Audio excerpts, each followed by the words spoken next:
राष्ट्रवादी दिसून येईल। रायगडमधील बाळगंगा प्रकल्पग्रस्तांच्या मतदान केंद्रावर शुकशुकाट दिसून आलाय। बाळगंगा धरण प्रकल्प रखडलेला आहे, त्यामुळे या प्रकल्पग्रस्तांनी थेट लोकसभा निवडणुकीवरच बहिष्कार टाकला। पेण तालुक्यातील जावळी, निफाड, वरसई, करोटी, निधवली, वाशिवली, जांभूळवाडी, घोटे अशा 10 मतदान केंद्रांवर एकही मतदान यामुळे झालेलं नाही। सोलापूरच्या मोहोळ तालुक्यातील 2 गावांनी मतदानावर बहिष्कार टाकला। मनगोळी आणि भैरववाडी ग्रामस्थांनी रस्त्याची मागणी करत हा बहिष्कार टाकला होता। मनगोळी गावातील 208 पैकी 8 मतदारांनीच आतापर्यंत मतदान केलं होतं।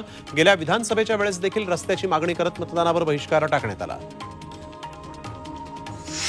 ईव्हीएमवर कमळाचं चिन्ह दिसत नसल्यामुळे एक आजोबा चांगलेच संतापले होते। पुण्याच्या धायरीच्या काका चव्हाण शाळेतल्या मतदान केंद्रावर मतदानाला गेलेले आजोबा संतापले होते।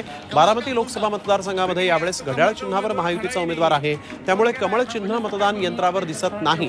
त्यामुळे भाजपच्या पारंपरिक मतदारांचा मात्र संताप पाहायला मिळाला। अमृत नोनी गॅस्ट्रिन, अपचन, ऍसिडिटी, गॅस्ट्रबल ह्यापैकी तुम्हाला कुठलाही गॅस्ट्रिक प्रॉब्लेम झाला, उपाय एकच, अमृत नोनी गॅस्ट्रिन। मतदान प्रक्रिया पूर्ण होताच सोलापुरात काँग्रेस कार्यकर्त्यांनी जल्लोष केला। विजयाचा विश्वास दाखवत काँग्रेस कार्यकर्त्यांनी हा जल्लोष केलेला आहे। यावेळेस काँग्रेस कार्यकर्त्यांकडून राम सातपुते आणि भाजपच्या विरोधात जोरदार घोषणाबाजी करण्यात आली। रामलाल चौक ते भैया चौकापर्यंत काँग्रेसकडून ही पदयात्रा काढण्यात आली। जालन्यामध्ये 10 मे रोजी उद्धव ठाकरेंची जाहीर सभा होणार आहे। काँग्रेस आमदार कैलास गोरंट्याल यांनी ही माहिती दिली आहे। लोकसभेचे काँग्रेस उमेदवार कल्याण काळे यांच्या प्रचारासाठी उद्धव ठाकरेंच्या सभेचं आयोजन करण्यात आलं। शहरातल्या फेजर बॉईज शाळेच्या मैदानावर ही सभा दुपारी 3 वाजता होणार आहे।